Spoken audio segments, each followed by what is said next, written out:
So this one is in for a sill. We like doing sills here. On a 2008 308. It's having a full sill. Just on this side, but I've bought a pair because I reckon next year's MOT it want a sill on the other side.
There you go, stone chipped up, nice fresh look. That's a Sill, that's a vehicle saved for another year. That is on the road.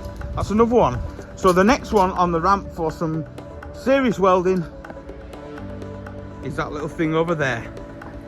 And we'll see you in the next one. Thanks for watching and all that. Don't forget to subscribe. Help me. I need a YouTube editor to come on board and work for us full time.